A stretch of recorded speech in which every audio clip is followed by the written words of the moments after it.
Oke, Assalamualaikum warahmatullahi wabarakatuh. Apa kabar semuanya? Bersama saya Richard Afandi, trainer grafologi Porsche nomor 1 di Indonesia. Hari ini saya bersama rekan sukses saya, salah satu Farid rekan, Wajdi. iya Pak Rizwajdi. Ini nggak asing nih di dunia per-YouTuber ini. Beliau ini salah seorang grafolog juga, gitu ya, penulis buku bestseller juga, dan praktisi hipnoterapi yang konsisten hingga saat ini, bahkan hingga merambah ke Indonesia dan sampai Malaysia dan Asia ya bahkan ya. Alhamdulillah, iya iya. Alhamdulillah. Dan beliau juga mendirikan sebuah organisasi namanya ASEAN Hypnotherapy Association. Beliau presidennya. Luar biasa. Itu tepuk tangan. Mantap, mantap, mantap, mantap, mantap. Oke. Nah, hari ini beliau alhamdulillah mau memberikan waktu senggangnya hari ini untuk sharing bersama kita tentang hipnosis untuk anak gitu ya, dan juga tips-tips bagaimana kita sebagai orang tua bisa memberikan pesan yang langsung masuk ke dalam bawah sadar anak. Gitu ya Mas Farid ya? Insya Allah Kang Richard. Wih, Insya mantap Allah. kali Mas Dan Richard nih. iya luar biasa ini. Saya ini terinspirasi dari beliau. Beliau ini beberapa kali saya berduet dengan beliau gitu ya, mengisi untuk parenting itu ngena banget gitu. Makanya hari ini sayang banget kalau misalkan teman-teman nggak nonton video ini sampai akhir. Karena video ini isinya daging doang nih kayaknya nih. Kalau udah beliau yang dijelasin nih, wah udah isinya mantap banget. Oke Mas Farid, Allah waktu dan Akbar. tempatnya saya persilakan. Oke, Assalamualaikum warahmatullahi wabarakatuh. Terima kasih Master Richard. Ini kalau ngomong-ngomongin tentang pelatihan, Master Richard itu bercanda ini. Padahal Master Richard guru saya juga ini. Sama Ya, lah. Alhamdulillah dengan Master Richard ini pengalaman yang luar biasa. Kita sama-sama roadshow di Malaysia, kemudian keliling-keliling Malaysia juga pernah ngisi sama-sama di Hari Psikologi ya, tingkat internasional. Dan Oh, iya. alhamdulillah memang dulu pengalamannya hanya orang Indonesia, kita berdua aja gitu. Yang lainnya orang Yang paling Malaysia semua, norak bahkan ya waktu itu ya. orang Singapura, orang Brunei, dan Iya, ya alhamdulillah dari Indonesia ada juga yang diundang sana sebagai pembicaranya gitu ya. luar Dan biasa. alhamdulillah kali ini saya diundang di channel YouTube-nya Master Richard. Jangan lupa di-subscribe ya. Oke, Ini subscribe channel ya. yang luar biasa. Notifikasi juga Tapi jangan juga lupa. jangan lupa channel saya di-subscribe juga di Farid Wajdi Farid gitu. Wajdi. Oke. Tulisannya gimana Mas Farid? Yang Farid Wajdi. Ya, ini sesuai dengan tulisan yang ada di akun Zoom saya. Oke. Itu ya, kalau misalkan Bisa dilihat teman-teman di boleh langsung di subscribe juga ya akun beliau. Oke. nanti ditulis di ini ya, ditulis di sini. Siap, siap.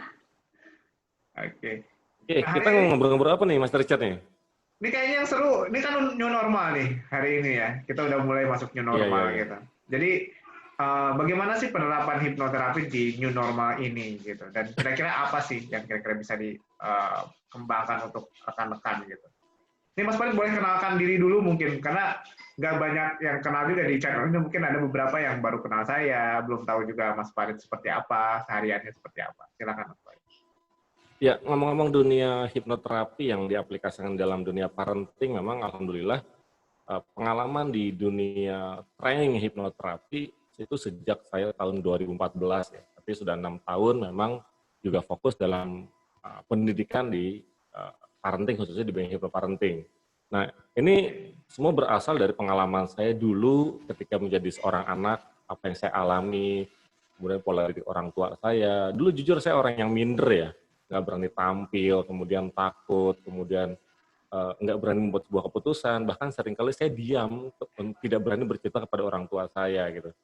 Nah, tapi dari pengalaman-pengalaman itu saya memperhatikan sebenarnya ketika saya pun beranjak dewasa, kenapa saya kok begini gitu ya. Akhirnya ketika mengenal hipnoterapi, saya berpikir, oh ternyata ada pattern-pattern komunikasi yang tidak tepat antara hubungan saya sebagai anak dengan orang tua. Maka saya berpikir, jangan sampai ada anak-anak seperti saya gitu ya. Begitu juga saya gitu.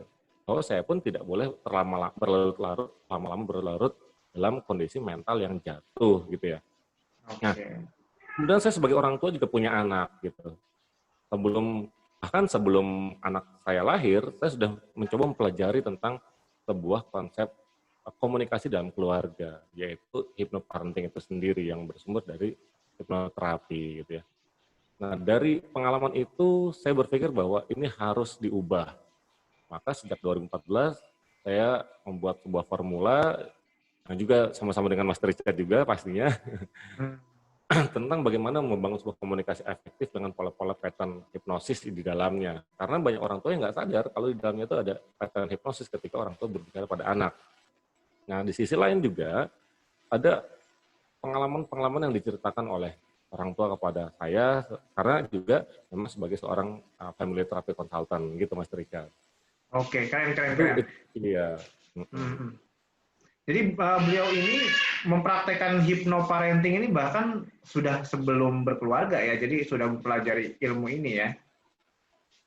Iya, karena memang ya kita tahu bahwa menjadi orang tua itu bukan tiba-tiba aja gitu kan ya. Bukan tiba-tiba nikah, kemudian punya anak, terus saya orang tua. Oh, nggak kayak gitu. Faktanya banyak loh yang udah punya anak, tapi menjadi nggak berfungsi sebagai orang tua yang tepat untuk anaknya gitu, Mas Richard. Jadi ya harus belajar memang gitu. Nah, ini kerennya beliau nih. Jadi beliau ini merumuskan hipnoterapi itu patternnya itu nggak cuma hipnoterapi aja. Jadi dari banyak komunikasi, dari mulai parenting ala Rasul ya, sempat dikaji juga, udah gitu hipnoparenting Milton Erickson, pola-pola bahasanya gitu ya. Terus hipnoterapi formal dan informal. Jadi selama ini saya berduet dengan beliau sendiri sebenarnya banyak mengembangkan dirinya hingga membentuk sebuah formula yang luar biasa. Jadi beliau fokus di hipnosis gitu, hipnosis dan hipnoterapi. Gitu. Salah satunya hipnoparenting. Alhamdulillah, iya. Dan Mas Bali juga dipercaya ya sama Malaysia untuk jadi di konselor Malaysia ya? Iya, sebagai pembimbing hipnoterapi di Persatuan Konselor Pendidikan Malaysia. Oke, luar biasa. Ini dilantik langsung di sana selama 2 tahun, insya Allah. Masih sampai 2021. Keren. Jadi teman-teman yang hari ini nonton, ini yang hadir di sini ini bukan orang sembarangan. Insya Allah kita akan sharing bagaimana caranya, cara mudahnya ya, karena waktu kita juga nggak terlalu banyak Mas Farid ya. Jadi nanti boleh di-share aja yang benar-benar dagingnya mungkin. Supaya teman-teman terbuka dulu gitu. Kalau misalkan tertarik mungkin nanti boleh. Nanti kita ajak ada beberapa yang mungkin bisa kita arahkan informasi-informasi, tapi intinya mungkin supaya teman-teman tahu dulu nih apa sih itu hipnoparenting dan gimana sih cara mudahnya atau penerapan mudahnya itu seperti apa. Boleh ya Mas Farid ya? Iya. Ya insya Allah nanti kita sharing-sharing ya. Tapi memang semua itu bersumber dari latar belakang ya. Kalau mungkin dulu kalau mungkin hidup saya tenang-tenang aja, mungkin saya nggak belajar kali ya. Tapi karena kita berawal dari permasalahan, dan permasalahan itu bukan hanya muncul pada diri saya, tapi juga muncul dari klien-klien yang pernah konsultasi, kemudian yang datang terapi, dari curhatan emak-emak gitu ya. Ada yang emaknya curhat, ada yang tentang suaminya, ada yang tentang anaknya gitu. Akhirnya pengalaman-pengalaman itu menjadi sebuah pelajaran yang berharga juga gitu. Dan kita berprinsip bahwa kalau orang lain pernah melakukan kesalahan, gitu, kita jadikan sebuah pelajaran, jangan sampai dijadikan kesalahan itu terjadi pada keluarga kita juga. Gitu. Good. Akhirnya dari situ terbentuklah sebuah pattern, sebuah formulasi tentang hypnoparenting yang sebelumnya juga saya sudah belajar juga gitu. Jadi nggak mungkin tiba-tiba saya tahu kan. Dulu juga pernah belajar dengan Mas Richard salah satunya. Kemudian ada tokoh-tokoh yang lain, pakar-pakar yang lain, yang psikolog-psikolog, bahkan kita juga belajar di Malaysia juga tentang pattern-pattern bagaimana sih konsep komunikasi keluarga yang gitu ya. Dari situ akhirnya terbentuklah sebuah konsep bagaimana membangun sebuah komunikasi efektif dengan format hypnoparenting gitu Mas Richard. Oke. Dan ini juga karena pengalaman sekian tahun gitu ya, yang juga sudah kita buat sebenarnya pelatihannya bukan hanya di Indonesia tapi juga di Malaysia bahkan di Brunei Darussalam. Dan alhamdulillah banyak yang tersadarkan, kemudian banyak yang merasa bermanfaat, ada yang keluarganya setelah. Jadi kita ada konsep juga satu keluarga itu masuk dalam pelatihan dan pulang dengan damai gitu, pulang dengan selesai masalahnya, itu juga ada. Family terapi ya konsepnya ya. Iya, family terapi. Jadi mudah-mudahan ini menjadi sebuah solusi juga buat para orang tua, pada parent ya. Jadi sangat penting menjadi orang tua itu harus belajar lagi gitu. Jangan dianggap bahwa kalau sudah punya anak, ya sudah gitu, nggak seperti itu gitu Mas Richard. Oke, siap.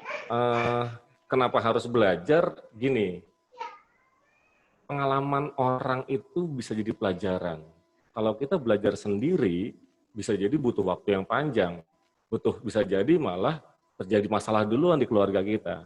Nah, sedangkan ada orang-orang yang membuat sebuah formulasi dari pengalamannya, dari pendidikannya gitu. Maka nggak ada salahnya kita juga belajar dari orang-orang tersebut. Gitu. Mungkin Mantap, Bapak mantap, Ibu mantap. yang di luar sana juga bisa belajar juga dengan konsep hypnoparenting ini supaya jangan sampai kata-kata ini salah gitu terucap kepada anaknya gitu. Atau juga supaya dia memahami bagaimana sih karakter anak saya gitu ya. Jadi memang sangat penting juga untuk dipelajari. Gitu. Nah, kalau ada orang tua yang mau belajar, mungkin juga bisa gabung di sini, Mas Richard ya. Siap. Nanti kita buat sesi ya, bisa nanti dalam bentuk seminar workshop atau nanti boleh deh komen di bawah ini kalau misalkan teman-teman mau belajar, nanti pasti saya akan informasikan secepatnya kalau misalkan ada informasi-informasi terbaru tentang pelatihan atau workshop tentang orang tua, nanti saya akan informasikan. Jadi komen di bawah ini, stay tune sampai video ini berakhir, nanti juga akan banyak terbuka mindset-nya dan mungkin akan mulai tertarik nih arahnya mau kemana pembelajarannya. Oke? Oke, Mas Farid, boleh kita sharing? Silakan. Iya, boleh. Ini saya membuat sebuah modul ya tentang komunikasi efektif ya dengan hypnoparenting gitu, Mas Richard. Nah, ini ilmunya modul ini sudah keren nih. Iya. Jadi orang tuh harus paham bahwa setiap komunikasinya pada anaknya itu ada pattern hipnosis di dalamnya. Nggak bisa cuma dianggap bahwa ya sudah ngomong biasa aja, nggak seperti itu ternyata. Sangat kuat sekali itu pengaruh hipnosis orang tua kepada anak gitu. Ini luar biasa nih. Jadi komunikasi yang langsung masuk ke bawah sadar, sedangkan bawah sadar itu 88% menggerakkan seseorang gitu ya. Nah, ini ilmunya nih. Betul sekali, betul. Contoh gini ya, ada orang tua marah-marah sama anaknya, kemudian kata-kata yang keluar itu kata-kata negatif gitu. Lagi marah sama anaknya, kata-kata yang keluar kata-kata negatif. Bahwa salah satu pattern hipnosis itu adalah ketika ada trance, kan? Nah, konsep anak yang membuat sebuah kesalahan yang tidak disengaja, kemudian dipanggil oleh orang tuanya, dia dalam kondisi tegang, ketakutan, itu kan sebenarnya trance. Orang tuanya juga sedang emosi gitu. Emosi dan dia trans gitu ya. Sama-sama naik. Iya betul, sama-sama trans gitu. Kemudian ngomong di situ. Ngomong itu mengatakan misalkan, oh, kamu nakal kamu ya gitu. Kamu dasar anak bla bla bla gitu ya, negatif gitu ya. Itu orang tua banyak nggak sadar kalau ternyata dia sedang menghipnosis anaknya gitu. Dan anaknya juga dalam posisi yang mudah terhipnotis ya. Nah, jadi kalau rekan-rekan belum tahu trance itu apa, trance itu adalah keadaan di mana seseorang begitu husuk gitu. Begitu dia fokus pada satu ide gitu. Kalau orang cemas itu kan fokus pada ide cemasnya, pencetus cemasnya. Orang gelisah, dia fokus pada satu ide. Nah, itu dalam keadaan yang dibilang trance tadi. Sedangkan marah pun sama, fokus sama satu ide gitu ya. Dan itu kondisi yang mudah dialihkan dan tiba-tiba masuk sugesti yang lain sebenarnya ya. Iya, betul sekali. Nah, banyak kan kalau misalkan banyak orang tua yang tidak menyadari konsep tersebut, kemudian dia marah dengan kata-kata yang negatif, semau-maunya, kira-kira yang terjadi pada anaknya apa? Bukannya menjadi baik, kan malah tambah parah kan gitu ya? Iya, makanya di sini komunikasi efektif dengan hypnoparenting menjadi sebuah hal yang wajib dipelajari oleh para orang tua, gitu, Mas Richard. Iya, terutama di era pandemik seperti sekarang, di era new normal, hubungan orang tua dengan anak tuh lebih banyak di rumah, justru lebih baik dimanfaatkan untuk membangun sebuah komunikasi efektif gitu. Kalau di konsep normal kan mungkin ada yang sibuk kerja dan sebagainya, waktu lebih banyak ya, main-main gitu ya.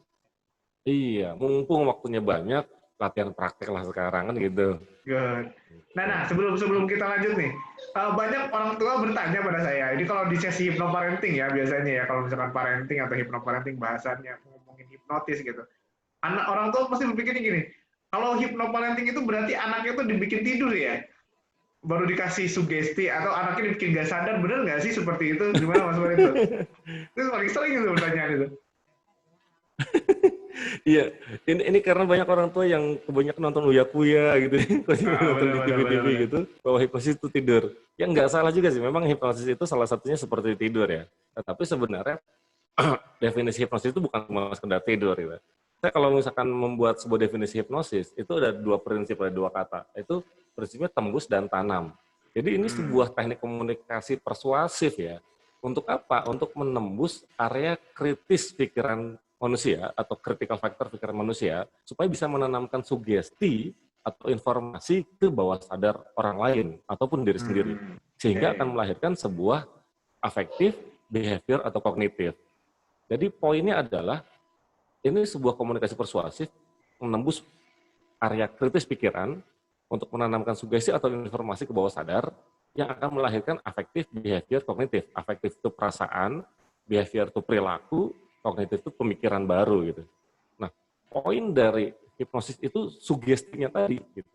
Sugesti itu kan bahasa Indonesianya saran atau bahasa Arabnya nasihat gitu ya.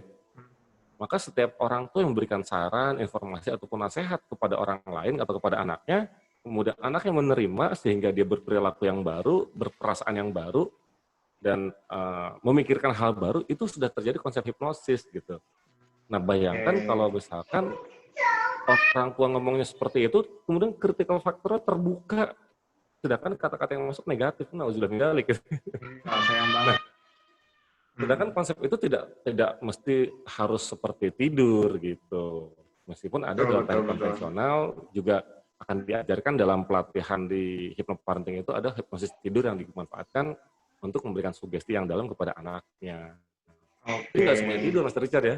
Ya, jadi ini membuka wawasan ya buat teman-teman yang bertanya tentang ini karena di awal pasti rata-rata bertanya seperti itu gitu.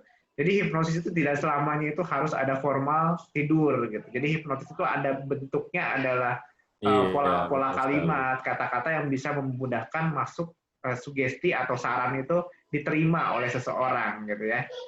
Nah, seperti itu ya Mas Walid ya. Memang ada teknik-teknik tertentu ya.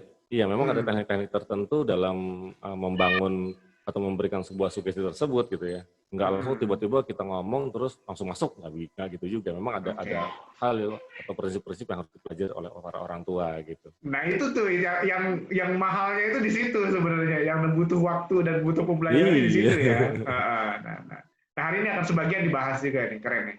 Oke. Iya, memang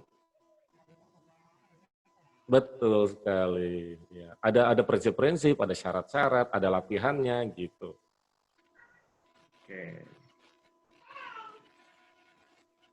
Nah ini. Jadi gini, kalau saya tanya kan gini, kalau tanya kepada setiap orang tua pasti dong ingin anaknya itu berakhlak mulia dan cerdas gitu ya. Pasti dong, semua orang tua pengen anaknya akhlaknya bagus, karakternya bagus, cerdas juga gitu. Tapi kita punya pertanyaan. Iya, pertanyaannya apa? Kapan pendidikan anak itu dimulai? Pertanyaan ini menjadi sebuah fundamental. Kenapa? Karena setiap orang tua itu pasti akan menjadi pendidik anaknya. Kan gitu ya? Nah, misalkan ini anaknya sudah umur 7 tahun baru dimulai pendidikannya. Kira-kira gimana? Ada usia emas yang hilang. Kan gitu ya? Ada usia emas yang hilang, ada pembentukan karakter yang paling dasar yang nggak sempat diisi oleh orang tuanya. Nanti kasihan anaknya kalau diisi oleh yang lain, kan gitu ya. Kemudian ada yang berpikir, pendidikan anak dimulai ketika anak lahir. Ada lagi yang mengatakan pendidikan anak dimulai ketika dalam kandungan. Sebenarnya itu semua menjadi sebuah yang bias. Karena pasti kalau anaknya sudah lahir atau di dalam kandungan, orang tua akan disibukkan dengan apa? Dengan mengurus. Bukan mendidik dulu. Tapi mengurus dulu. Sedangkan untuk mendidik itu orang tuanya juga harus sudah terdidik. Kan nggak mungkin kita bisa mendidik orang kitanya belum terdidik, ya nggak? Maka prinsipnya adalah mendidik. Iya. Mendidik itu nggak bisa mendadak.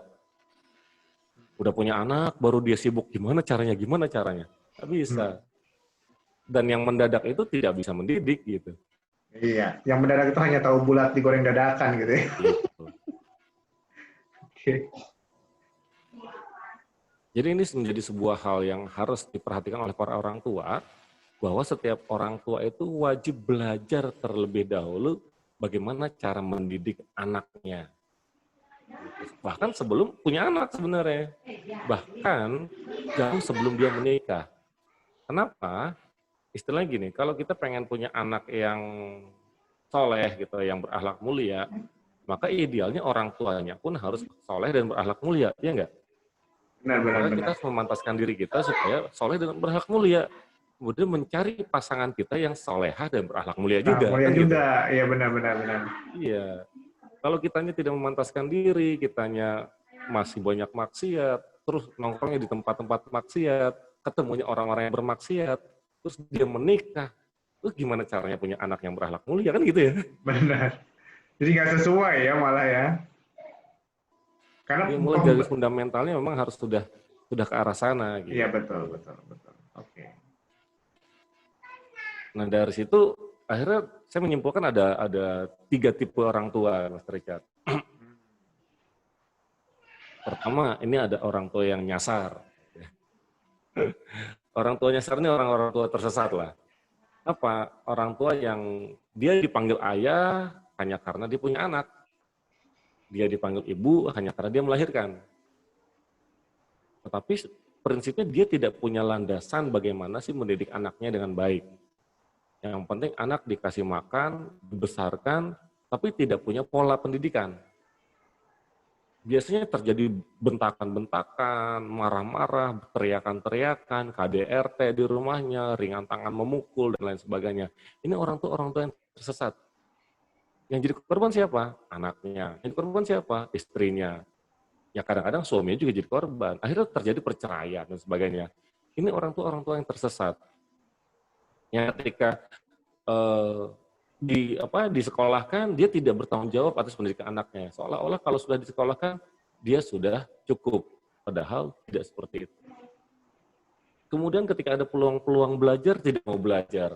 Menganggap, saya udah hidup lebih lama, menganggap, saya sudah sudah pengalaman dan sebagainya. Nah, akhirnya kehidupan keluarganya semakin berantakan. Bahkan ini menjadi siklus nantinya ketika dia punya anak, kemudian anaknya juga menjadi dewasa berumah tangga lagi, akan menjadi sebuah siklus seperti sebuah lingkaran setan gitu, yang menjadi tersesat juga gitu ya. Iya, kasihan ya. Gitu. Nah, kemudian ada lagi orang tua bayar. Orang tua bayar ini dia punya materi, punya uang yang banyak, dan fokus pendidikan anaknya adalah dengan materi. Anaknya dimanja, apa aja diberikan gitu ya. Kemudian yang penting anaknya diam, diberikan kehidupan yang mewah, tapi tidak terdidik mentalnya. Seperti memanjakan, apa aja dikasih deh gitu. Disekolahkan di sekolah-sekolah yang mahal bagus, tetapi dianya tidak ikut terlibat dalam pendidikan anaknya. Seolah-olah kalau sudah bayar mahal, lepas tanggung jawabnya. Ini juga beres salah. gitu semua. Benar. Iya, seolah-olah udah beres semuanya gitu. Padahal nggak seperti itu kan. Ya, anak Harusnya cuma kan butuh materi. iya. Orang juga kadang-kadang ingin diperhatikan, seolah-olah materi ada segalanya. Enggak juga. Ini yang kadang-kadang salah juga. Nah, yang ketiga adalah orang tua sadar. Orang tua sadar adalah orang tua yang terus belajar, dia juga memantaskan diri menjadi ibu, juga menjadi istri, ayahnya juga memantaskan diri menjadi bapak dan menjadi suami, bagaimana memahami pola komunikasi pada anak, bagaimana pola didik anak, bagaimana memahami karakter anak, dengan mempelajari misalkan bagaimana sih menganalisa karakter anak, ada doodle analisis, ada grafologi dan lain sebagainya gitu kan. Orang tua sadar itu selalu upgrade diri gitu, nggak pernah berhenti belajar. Meskipun dia udah punya cucu loh bahkan. Gitu. Ini ada 3 kategori yang saya katakan ada beberapa jenis orang tua. Bahkan kalau yang nyasar itu, bahasa kasarnya ini keluarga atau peternakan manusia. Yang seolah-olah hanya dibesarkan ketika besar, sudah. Iya ya, kewajiban aja gitu. Kerja, bantu, ya pola. Iya, kasihan kan masa depan anaknya gitu ya. Ini yang terjadi di masyarakat, Mas Richard. Makanya menjadi penting untuk mempelajari sebuah teknik-teknik parenting yang tepat gitu. Ini menarik ini. Karena memang di masyarakatku orang nggak sadar juga dia kategori yang mana. Kadang-kadang mereka menganggap ya Pak jadi orang tua ya orang tua aja gitu. Saya punya anak ya saya orang tua gitu. Iya sih, banyak kan mereka hanya fokus pada pemenuhan kebutuhan aja, tapi nggak banyak memahami kebutuhan dasar anak itu seperti apa ya. Iya, seolah-olah kebutuhan anak itu berdasarkan persepsi orang tuanya. Ya kalau persepsinya bagus, kalau persepsinya negatif atau tidak tepat, jadinya polanya juga tidak tepat. Gitu, Mas Richard. Sip. Nah, apa lagi nih? Ada lagi permasalahan, gimana? Oke, boleh lanjut aja. Oke. Ada lagi permasalahan di keluarga itu, khususnya pasangan ya, baik yang baru menikah maupun yang sudah lama menikah, adalah tidak memahami arti cinta. Nah, ini diambil dari konsep Virginia Satir ya, Oh tentang iya. passion, intimacy, commitment, dan self-worth. Ini. Jadi gini, cinta itu bukan sekedar pandangan pertama kemudian terpesona. Cinta itu bukan sekedar suka sama suka. Cinta itu bukan sekedar ketika orang memberikan bunga, terus kemudian dia mengatakan I love you. Cinta itu bukan sekedar mengatakan saya sayang sama kamu sudah lama, kemudian mau nggak jadi pacar saya. Itu semua bukan cinta. Itu hanyalah sebuah percikan kecil dari cinta itu sendiri. Dimulai dari paling bawah adalah passion gitu. Passion itu baru minat, suka, senang, kemudian ada ketertarikan yang pada akhirnya dia mendekat gitu. Nah, banyak orang tertipu dengan arti cinta yang padahal itu baru passion. Baru minat aja, baru senang aja gitu ya. Yang seolah-olah ketika sudah seperti itu dianggap, wah ini segalanya, wah dunia itu berbunga-bunga gitu.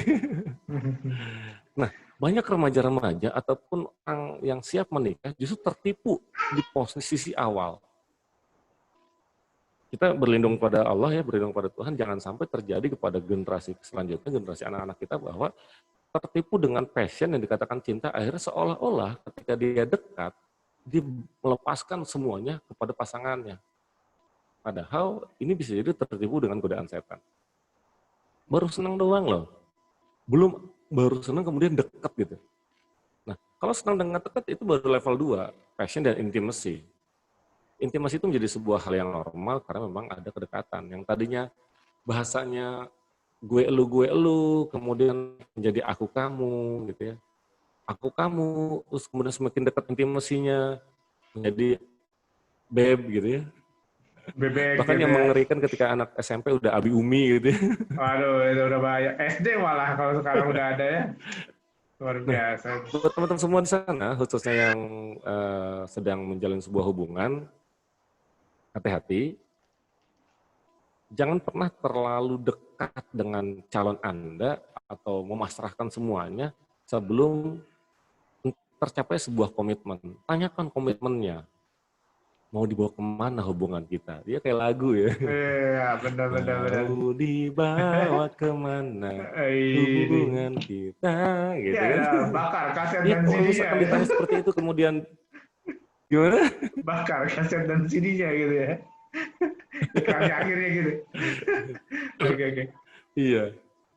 Jadi memang harus ada komitmen. Kalau misalkan tanya calonnya gitu, A gitu ya, mau dibawa kemana hubungan kita? Dengarkan kalau dia bilang, oke, saya bulan ini akan datang ke rumah orang tua kamu, kemudian saya akan melamar. Yes, itu sebuah komitmen. Good. Komitmen juga artinya juga sama-sama, kalau memang sama-sama sayang, sama-sama cinta, maka juga sama-sama menjaga kehormatan diri dan menjaga kehormatannya. Kan gitu kan? Itu komitmen gitu. Benar. Jangan sampai ternodai dengan hal-hal nafsu dan sebagainya gitu. Betul. Komitmen lah yang membuat orang itu bertahan apapun yang terjadi sebenarnya. Ya. Benar. Kemudian komitmen itu akan menciptakan sebuah keberanian untuk bertanggung jawab. Ya, saya lamar anak ini, kemudian menikah dengan anak ini kan gitu. Itu komitmen. Nah, apakah sudah selesai? Belum selesai ternyata gitu. Rata-rata orang udah deket, suka, kemudian deket, kemudian komitmen seolah-olah udah cukup. Makanya istilahnya orang buk gitu ya, biar tekor asal kesohor gitu ya. Ketika nikah, wih meriah gitu ya. Ketika nikah, heboh, wah sudah punya dunia milik dia berdua aja gitu kan. Tetapi dia lupa bahwa setelah menikah itulah sebenarnya perjalanan baru dimulai. Iya nggak? Benar. Nah, biasanya sudah menginginkan bahwa terbentuknya sebuah keluarga yang sakinah, mawadah, warahmah. Ini sih kita sering banget ya mendengar Ya, mawadah, istilah ini warahmah. paling sering. Iya, tapi orang paham gak sih sakinah itu apa, mawadah itu apa, rahmah itu apa gitu. Kalau boleh ditafsirkan gitu ya. Sakinah itu asal katanya sukun, itu diam, berhenti. Satu asal kata dengan sikin, pisau. Aku nyambungin dengan pisau ya. Karena sakinah itu artinya tenang. Pisau itu dipakai di dapur itu supaya kita bisa makan dengan tenang. Makanya dagingnya dicacah dulu, kemudian bumbu-bumbunya dihaluskan dulu dengan pisau. Itu kan supaya pas makan tuh enak gitu, tenang gitu. Itu sakinah gitu. Sakinah itu artinya apa? Kita lihat pisau itu, mencacah-cacah itu kan sakit. Tapi ketika itu kita mendapatkan kebahagiaannya gitu. Ketenangan ketika makan, oh enak banget nih makanan itu. Coba bayangkan kalau misalkan makan kambing nggak dicacah dulu dengan pisau. Kita gerogot satu kambing itu kan nggak enak. Langsung gitu. Ini Kak, kesegok gitu.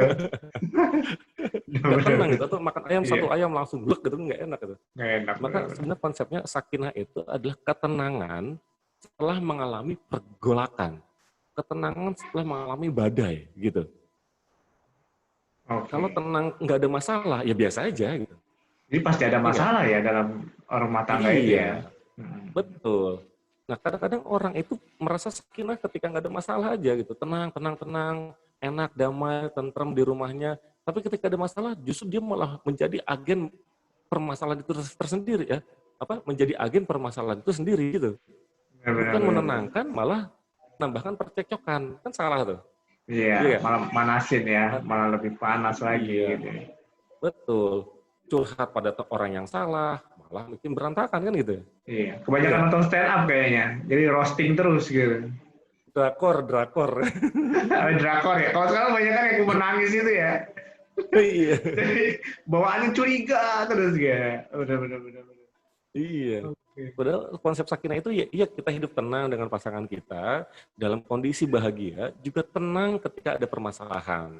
Jadi otaknya tuh harus cool, calm, and confident. Bukan confident ya. Dan penuh cinta gitu. Nah, kemudian mawaddah itu adalah cinta kepada sesuatu yang tampak dari luar. Kecantikan fisik, kecantikan akhlak gitu ya. Oh ini pasangan saya tuh rajin ngajinya, saya jadi makin sayang kan gitu. Ya, ini pasangan saya tuh cantik, pintar dandan, saya jadi sayang. Itu penampilannya rapi, saya jadi sayang. Ini sebuah konsep mawaddah, cantik dari sesuatu yang tampak berdasarkan fisik ataupun sesuatu dari luar. Nah, memang semua orang itu awalnya semua suka atau sayang pada pasangannya atau pada sesuatu yang secara materi dia cantik, ya enggak? Betul. Atau ganteng gitu ya. Nah, kalau cuma sakinah dan mawadah aja, nanti gimana kalau misalkan pasangannya keriput semakin tua, ya enggak? Iya. Atau misalkan pasangannya melakukan sebuah kesalahan gitu, misalkan waktu awal dia kenal jaim gitu ya, ketika sudah menikah kentut sembarangan gitu, terus jadi sebel ya. Ngorok lagi ya, baru ketahuan gitu ya. Ngorok gitu, betul. Upil gitu. Iya. Nah, karena sebelum menikah itu pasti semuanya banyak yang ditutup-tutupi, tapi setelah menikah kelihatan semua kan gitu. Benar. Maka ada konsep yang ketiga, harus ada rahmah. Gitu. Rahmah ini juga cinta, kasih sayang juga, tetapi kasih sayang dengan segala macam kekurangan yang dimiliki oleh pasangan. Itu bedanya. Makanya konsepnya sakinah mawaddah warahmah. Cinta karena materinya, cinta karena semua kebaikannya, kehalusannya, kecantikannya, tapi juga rahmah, cinta dengan semua kekurangannya gitu. Ketika rahmah itu kan asal kata dengan rahim. Rahim itu kan tempat anak di dalam perut ibunya kan gitu. Kan ibu itu mengandung kan capek ya. Iya betul. 9 bulan 10 hari itu capek gitu, berat gitu. Berat, capek, kemudian mau tidur miring kanan salah, miring kiri salah gitu kan. Tapi kan dilakukan ibu adalah penuh kasih sayang gitu, padahal capek gitu. Padahal penuh dengan kesusahan. Nah, rahmah dalam keluarga juga seperti itu. Meskipun sangat susah, banyak rintangan, banyak cobaan, ada lagi pelakor dan sebagainya, tetap sayang gitu harusnya gitu. Maka dengan rahmah itulah akan menjaga kestabilan keluarga. Nah, tiga-tiganya itu akan terwujud dengan pola terakhir cinta. Apa itu? Self-worth. Nah, self-worth ini yang harus dijaga sebenarnya. Kalau orang paham self-worth, pasti akan sakinah, akan mawaddah, akan rahmah. Gitu, Mas Richard. Ini konsepnya sesuai dengan agama banget sebenarnya. Keren, keren, keren, keren. Ini menarik ini dibahas ini. Ini satu kajian khusus sebenarnya ya pembelajaran ini. Jadi membangun rumah tangga tuh nggak bisa sembarangan gitu ya. Ada unsur-unsurnya Iya, ya. Luar biasa. iya Nah, betul sekali. terkait dengan tadi kan berarti ya kalau di Sunda tuh ada istilah kan awet lengket sama awet rajet gitu ya. Kalau awet lengket itu dia komitmen itu ada gitu ya. Dan intimasinya ada, passionnya ada, apa ya terus gitu ya. Kalau awet rajet itu komitmen ada, tapi yang ada berantem terus gitu isinya gitu ya. Nah itu unsur ini yang kayaknya Iya. kurang bener ya kayaknya ya. Luar biasa. Iya, memahami sakinah mawaddah warahmahnya rata-rata itu baru mentok sampai mawaddah. Dia sayang, dia cinta, atau dia tenang ketika semuanya baik-baik aja gitu. Ya Ya benar-benar. kan hanya menerima sesuatu yang enak. Jadi konsepnya gini sebenarnya. Kalau ada keluarga atau misalkan sepasang orang yang baru menikah atau belum mau menikah gitu ya, atau kita lah gitu. Dulu ketika mau menikah itu mencari apa sebenarnya? Ada orang menikah ya saya supaya mendapatkan kebahagiaan dari pasangan saya gitu ya, mendapatkan kebahagiaan dari keluarga saya gitu. Itu salah sebenarnya Mas Richard. Hmm, Iya salah gini. Jadi konsepnya sebenarnya sebelum menikah itu kita harus bisa berbahagia dulu tanpa syarat.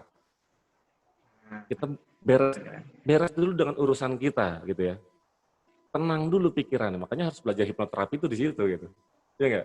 benar-benar PNL itu benar-benar. di situ gitu. Nah, Iya. ketika kita mampu bahagia, kemudian kita kan sendirian nih, maka kita sebarkan kebahagiaan itu. Dengan siapa nih? Oh, ketemu pasangan kita. Maka niatnya apa? Saya akan menyebarkan kebahagiaan yang saya miliki untuk pasangan saya, kan gitu. Bukan Hmm, menuntut dibahagiakan, kan gitu. dibahagiakan, iya benar-benar. Iya, harusnya kita Dibalik yang ya, menyebarkan kebahagiaan. benar-benar. Iya, dibalik. Nah, kemudian punya anak, ya kita sebarkan kebahagiaan kita berdua kepada anak kita. Kan gitu. Jadi agen Maka semuanya satu. pemberi kebahagiaan. Iya, jadi penebar kebahagiaan. Maka keluarga akan menjadi bahagia semua gitu. Jadi kalau seperti itu konsepnya, insya Allah satu keluarga itu rahmah semua, penuh kasih sayang, semua kekurangan, semua masalah, yuk kita selesaikan sama-sama dengan hati yang penuh bahagia dan ketenangan, kan gitu ya. Nah Mantap, itu adalah mantap, self mantap, worth tuh di mantap. situ gitu. Iya, keren, keren. Kalau Jadi saling mengerti ya, saling memahami gitu betul ya. sekali, Mm. betul sekali Mas Richard. Nah, ini Gitu. ini ini menarik nih. Kalau bahasannya self worth tadi, terus bagaimana kita melihat kekurangan. Berarti di hipnosis, hipnoparenting yang Mas Faris bahas ini sebenarnya kita juga mempunyai cara pandang ya, yang harus Betul bagi sekali Mas seorang Richard. hipnoterapis berikan ke orang tua supaya dia memahami itu gitu ya. Itu gimana tuh? Iya betul sekali. Iya betul betul. Jadi setiap orang tua tuh ya tadi ya kita di dalam pelatihan hipnoparenting ini bukan sekedar mengajarkan teori gitu. Sebenarnya kita ada mempraktekkan self healing juga. Hmm. Saya berdamai dengan diri saya selesaikan urusan saya, kemudian saya berdamai dengan pasangan hidup saya, karena pasangan hidup saya pun bagian dari diri saya juga menerima semua keadaan yang sudah terjadi, kemudian melepaskan semua emosi negatif itu, intinya ya penuh cinta lah gitu ya, penuh cinta Nah, dan supaya keluarga jadi kebahagiaan gitu. Jadi akan diajarkan nanti teknik-tekniknya gitu. oke, jadi Gitu. kita diajarkan untuk healing dulu diri kita supaya kita lepas Iya. dari Betul. mental block yang membuat kita tidak bahagia itu ya berarti ya. Baru setelah itu kita Betul, karena diajarkan untuk memenuhi diri kita dengan cinta dan membagikannya gitu ya. iya betul sekali. Karena konsepnya gini, kita kan ada di apa dalam kitab suci itu kan jagalah dirimu dan keluargamu dari api neraka. Ya enggak? Hmm. Makanya pertama siapa yang dijaga? Kan sendiri Dirimu. dulu kan? Benar, benar, benar. Iya. Sedangkan kalau kita tafsirkan lagi, api neraka itu oke, ini neraka tentang di akhirat nanti gitu ya. Tetapi juga artinya jangan sampai membuat keluarga kita seperti neraka gitu ya. Nah, benar, benar, benar. Iya. Kalau kitanya belum bisa tenang dengan diri kita, bisa jadi malah kita pembakar neraka di rumah kita. Jangan sampai seperti itu.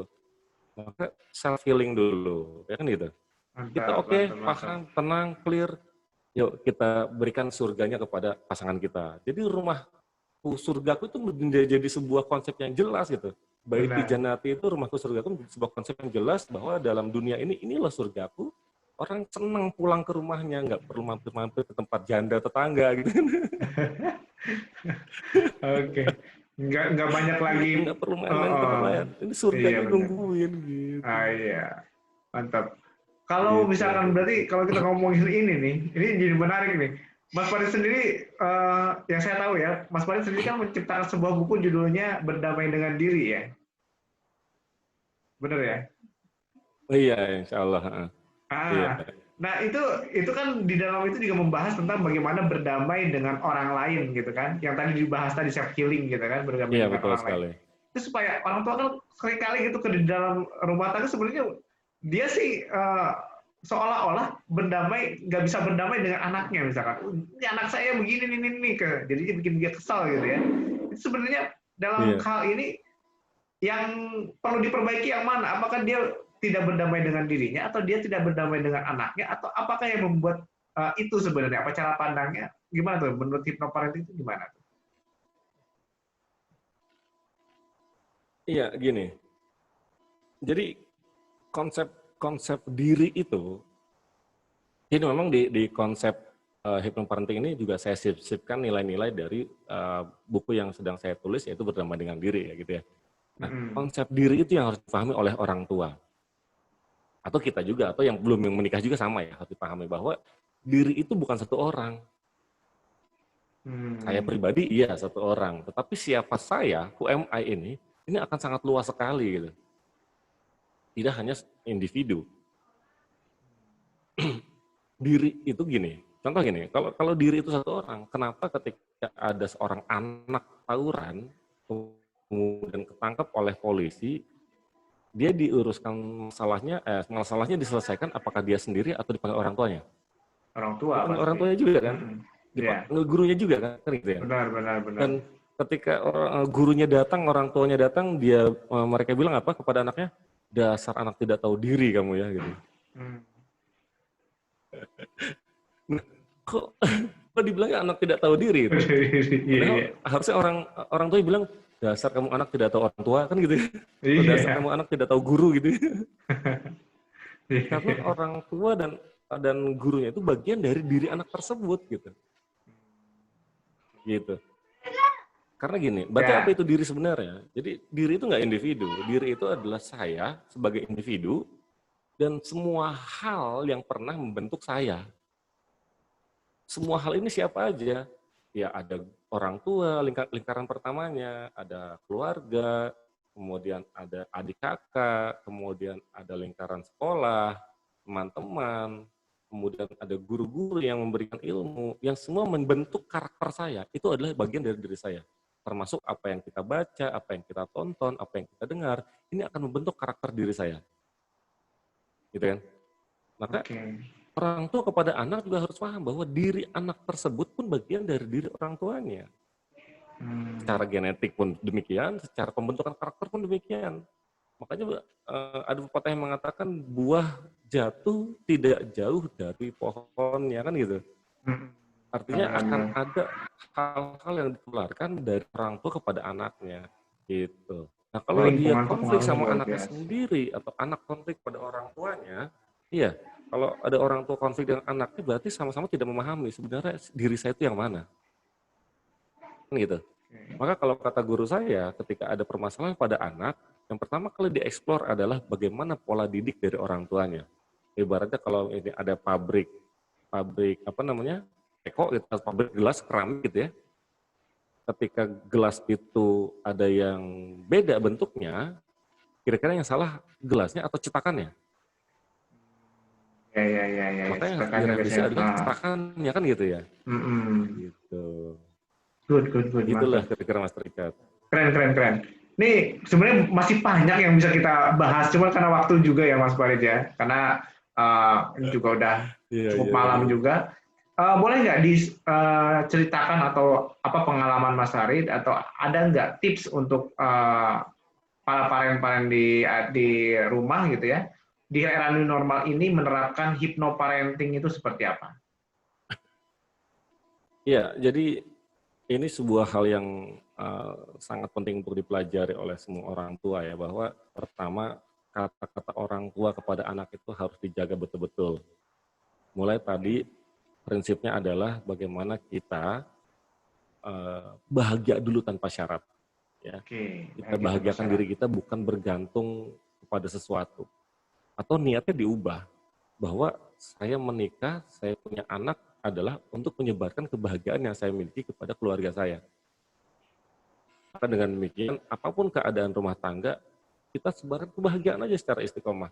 Kita sayangi mereka, kita cintai mereka, dan wujud dari menyebarkan kebahagiaan itu adalah dengan melatih atau mengatur pola-pola komunikasi dan pola sikap. Karena kalau bahasa itu kan ada dua ya, verbal dan non-verbal gitu ya. Pola komunikasi secara verbal maupun pola sikap secara non-verbal gitu. Itu kita latih. Dan pastikan bahwa itu semua keluar dengan kata-kata yang positif. Jangan pernah mengeluarkan kata-kata negatif, apapun kondisinya. Nah, di era new normal ini, seharusnya selayaknya orang tua dengan anak itu kan lebih dekat. Karena lebih banyak di rumah. Hati-hati untuk para parent ya, bahwa jangan dikira bahwa ketika anak-anak diam di rumah aja itu adalah sesuatu yang cukup dan tenang-tenang aja. Tidak. Ingat, ada sesuatu masalah yang dekat dengan anak, yaitu apa? Gadget. Gadget ini seolah-olah benda, ya, seolah-olah dia kecil tidak bermakna, tetapi ini sebuah jendela anak untuk keluar dari rumahnya. Sehingga informasi yang masuk membentuk otaknya, membentuk pikirannya, itu bisa beragam hal. Gitu. Bisa negatif, bisa positif. Artinya bukan untuk dilarang, tetapi kita harus aware dan waspada gitu ya, atau kontrol apa saja yang boleh masuk ke dalam pikiran anak kita dan mana yang tidak boleh. Kalau tidak, jangan sampai kita suatu saat kita menyesal, kok anak saya begini ya karakternya, kok dia ngomongnya kasar ya, kok dia ngelawan orang tuanya ya, kok dia macam-macam dia berani membentak dan sebagainya. Bisa jadi itu terbentuk karena sesuatu yang dia tonton. Karena tadi pembentuk pikiran kita itu sesuatu dari masuk melalui apa yang kita lihat, kita dengar, kita rasakan. Maka tugas orang tua adalah salah satunya sebagai rasnya pikiran anaknya. Apa ras? Reticular activity system atau critical areanya. Kalau orang tua lupa bahwa orang tua sebagai filter, gitu ya, maka nantinya bisa jadi anak terbentuk oleh beragam macam yang tidak diinginkan oleh orang tuanya. Juga bisa juga kita bisa memberikan contoh-contoh atau melakukan teknik terapi pada anak kita kalau misalkan anak itu bermasalah, khususnya buat anak-anak yang masih kecil gitu ya. Karena kalau untuk anak dewasa, kita bisa pendekatan hipnoterapi konvensional. Misalkan dalam teknik terapi untuk anak-anak, orang tua bisa langsung melakukannya sendiri kepada anaknya tanpa harus datang ke seorang hipnoterapis. Apa itu? Ada 3 teknik. Ya, ada 3 teknik Kang Richard nih yang bisa dilakukan oleh orang tua kepada anaknya. Nah, menarik nih. Iya, ada hipnogogik, gitu, ada hipnosleep, dan ada hipnopompik. Apa saja 3-tiganya? Ini saya ceritakan salah satunya ya. Salah satu, salah 2 nih. Salah 2 boleh, salah satu deh. Yang paling ini kan hipnosis itu ada formal, ada informal ya. Nah, karena orang nggak paham tuh, yang tadi permasalahan di awal tuh. Kalau formal itu berarti kita pola-pola bahasa gitu ya, yang biasa kita gunakan. Kalau informal itu yang ada bentuknya relaksasi tuh. Benar nggak sih? Kebalik. Yang formal itu kan yang formal ada, dengan konsep relaksasi gitu ya. Yang formal dengan relaksasinya. Iya. Yang informal berarti dengan pola bahasa. Nah, itu menarik tuh. Kalau misalkan orang tua kayaknya perlu paham itu tuh ya, Mas Farid nih, menurut saya sih. Iya, contoh gini, kalau yang informal dulu ya, informal gitu ya. Gini, setiap saat ada masa anak-anak itu trans. Trans tadi sudah dijelaskan ketika sangat fokus sekali, khusus sekali pada keadaan tertentu gitu ya. Contoh anak sedang main game gitu. Sedang main game itu kan sebenarnya pikiran bawah sadar terbuka, anak imajinasinya aktif, terus masuk ke dalam bawah sadarnya game tersebut tapi yang masuk. Yang penting kan critical area-nya terbuka tuh. Maka sebenarnya dalam kondisi seperti itu orang tua bisa memberikan sebuah sugesti positif, Mas Richard. Misalkan didampingi anaknya, ditemenin gitu ya, di sampingnya, kemudian mengucapkan kata-kata positif, dibisikin aja nggak usah ragu-ragu gitu. Iya, karena sudah terbuka kan gitu ya. Ya, jadi polanya lagi trans ya, khusyuk ya, benar-benar dia bermain itu ya. Betul, lagi khusyuk gitu. Itu bisa dimanfaatkan. Lagi main-main, misalnya main air, main pasir. Makanya ketika anaknya bermain dan kelihatan dia sedang sangat fokus, jangan lupa orang tua langsung aja kasih sugesti gitu ya. Deketin, tadi main apa deh, gitu, main apa? gini. Oh, dia agak-agak ngelamun dikit, ya udah kasih sugesti aja gitu. Ini yang informal gitu ya. Iya. Tapi gini, anak-anak orang tua juga harus paham tanda-tandanya seperti apa gitu. Ini akan dijelaskan dalam pelatihan yang lebih lengkap. Nah, Kemudian ini ada menarik juga nih. konsep hipnosis konvensional atau formal yang bisa dilakukan oleh orang tua kepada anak. Contoh misalkan hipnogogik, gitu ya. Jadi gini, hipnosis itu kan konsep induksinya adalah menurunkan gelombang otak dari beta, alfa, theta, kemudian delta. Delta itu tidur lelap ya. Nah, kalau seorang hipnoterapis atau hipnotis konvensional, dia akan melakukan sebuah teknik-teknik supaya gelombang otak kliennya menjadi rileks dan turun gitu ya. Nah, kalau misalkan ibu bapak semua di rumah sana yang tidak paham konsep hipnotis, wah berarti ibu kalau pengen menjadi seorang hipnoterapis, ya belajar sertifikasi hipnoterapi gitu. Tapi kalau misalkan, saya pengen buat anak aja gitu, bisa belajar hipnoparenting. Contohnya gini, kita bisa memanfaatkan penurunan gelombang otak itu secara natural. Itu terjadi setiap hari gitu Mas Richard. Misalkan Alami mau tidur. Alami, betul.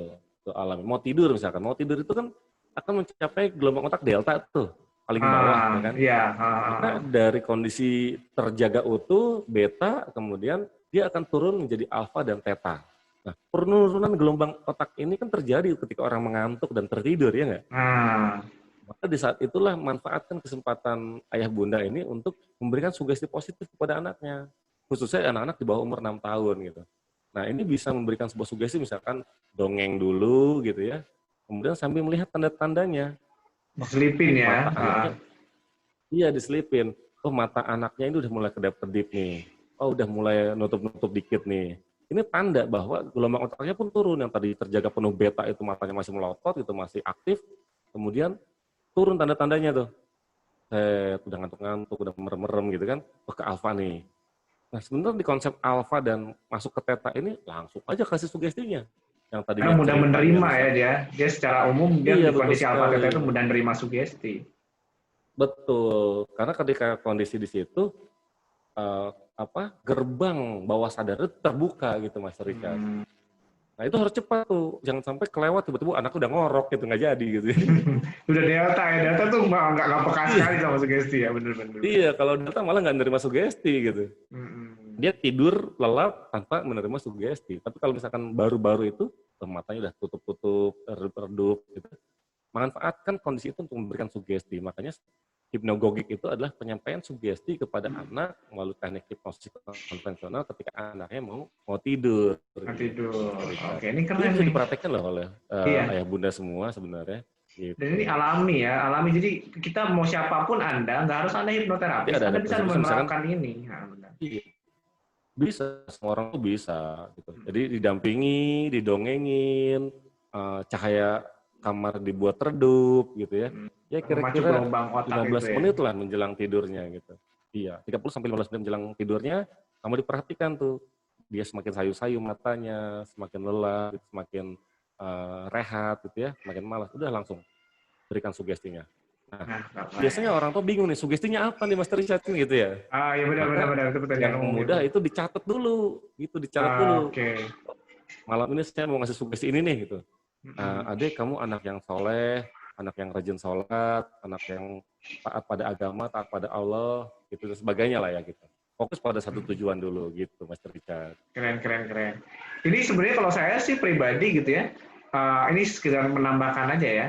Ketika anak mau tidur, itu kesempatan kita buat mendoakan dia sebenarnya. Jadi ketika anak kita mau tidur, kita peluk, sambil yang tadi tuh kita lihat gelombang otaknya udah mau alfa theta nih, gelombang mudah menerima sugesti. Nah kita kasih sugesti di situ sambil mendoakan dia. Dia mulai besok ada jadi anak yang soleh, ada besok pinter ya sekolahnya, misalkan seperti itu ya. Nah itu banyak perubahan yang terjadi di anak saya. Benar, ini efektif banget nih. Yang diajarin Mas Farid ini ilmu daging loh, yang nggak semua orang mengajarkan sebenarnya. Betul, ya. Iya, ini bisa penting buat teman-teman. Gitu. Iya, sampai diusap, benar. Oke, itu luar biasa itu ilmu banget hari ini gitu ya. Jadi ternyata kondisi hipnosis itu alami gitu ya. Sehari-hari kita orang tua tuh berhadapan dengan anak yang mengalami trance gitu ya. Tadi trance itu kondisi husu di mana dia fokus pada satu ide dan dia mudah dimasukkan sugesti. Jadi tadi bisa main pada saat dia bermain game ya Mas Farid ya. Bisa juga, betul. Ah, Saya kalau di rumah, ini loh, kalau misalkan anak lompat-lompat, saya ikutan juga kadang-kadang. Atau lari-lari, ayo lari-lari. Tapi ntar ketika istirahatnya itu, ya udah dimasukin sugesti aja. sugesti. Misalkan dia lah abis lari sama anak kecil gitu kan, saya gendong, yang ngomong saya. Jadi anak sabar, jadi anak soleh, ya. Rajin sholat ya, Ah, cinta Allah ya. Ngomong aja gitu. nah ini Kasih penting anak-anak ini. kasih kata-kata yang positif gitu. Dan Kadang-kadang orang tua malu menariknya, buat lari-larinya gitu. nah benar. Padahal ketika kita mengikuti, menyamakan itu sebenarnya lagi membuat kita tuh sama-sama di kondisi yang gelombangnya sama gitu dengan anak kita ya. Sehingga kalau orang dengan kondisi gelombang yang sama, itu mudah ya, vibrasinya tuh gampang banget buat memberikan sugesti apapun gitu ya. Iya, sebenarnya kan itu konsep building repo-nya sebenarnya kan gitu. Benar, benar, benar, benar, benar. Matching. Matching mirroring ya. Oke, ini building repo. Ini nanti kalau teman-teman belajar Iya. hipnoterapi, hypno dan saya bersama Mas Farid ini juga saya membuat workshop juga namanya Hypnotic for Children. Beliau ini pematerinya gitu, Mas Farid ini pematerinya. Saya lebih mengajarkan banyak ke arah doodle art, bagaimana memberikan sugesti lewat gambar dan menganalisa gambar gitu. Nah itu pun kita biasa mengadakan setiap setahun itu sampai 2 kali gitu ya. Kalau misalnya teman-teman berminat, mungkin teman-teman boleh nanti komen di bawah ini. Dan ini luar biasa nih Mas Farid, terima kasih atas waktunya nih. Sudah mau Sama-sama Mas Richard, berdiskusi, mudah-mudahan berbagi dengan rekan-rekan. ya mudah-mudahan manfaat sesi sharing kali ini. Dan eh, supaya manfaatnya lebih tersebar lagi buat orang banyak, jangan lupa di-share ya videonya ya. Nah, itu Biar menjadi penting. jariah buat Itu. kita semua. Karena Ya. gini, banyak orang yang nge-share video-video nggak jelas gitu kan. Maka ini video yang baik, yang positif, yuk kita sebarkan sama-sama, viralkan sama-sama, supaya apa? Supaya orang mendapatkan manfaat yang semua, dan insya Allah dapat Keren. pahala juga buat yang nge-share. Gitu. Betul. Amal ya. Insya Allah. Dan jangan lupa di-subscribe juga Iya. channel ini dan channel Mas Farid, karena banyak update materi. Mas Farid sendiri ahli di hipnoterapi, NLP, ini ilmu-ilmu yang luar biasa, ilmu-ilmu pemberdayaan diri, ilmu-ilmu yang bisa membuat orang tua juga lebih powerful lagi gitu ya dalam mendidik anaknya gitu ya. Ada parenting juga bahasanya, ada banyak sekali. Dan itu kalau tonton di videonya itu gratis di YouTube ya. Karena Mas Farid sendiri memang niatnya berbagi di YouTube, itu luar biasa gitu ya. Jadi jangan lupa subscribe dan notifikasi untuk channel Iya, Mas Farid gratis juga. semuanya. Oke, mantap ya. Oke, itu saja. Iya, Kalau misalkan ada alhamdulillah. rekan-rekan ingin informasi yang lain, rekan-rekan boleh komen di bawah ini. Jangan lupa like and subscribe. Semoga ilmu yang singkat ini dan pertemuan yang hari ini saya dengan Mas Farid ini bisa bermanfaat untuk rekan-rekan. Saya Richard, Amin. Dan saya undur Farid diri. Fajri. Ya, kita bertemu lagi di lain waktu. Assalamualaikum warahmatullahi wabarakatuh. Oke, Waalaikumsalam. bye-bye.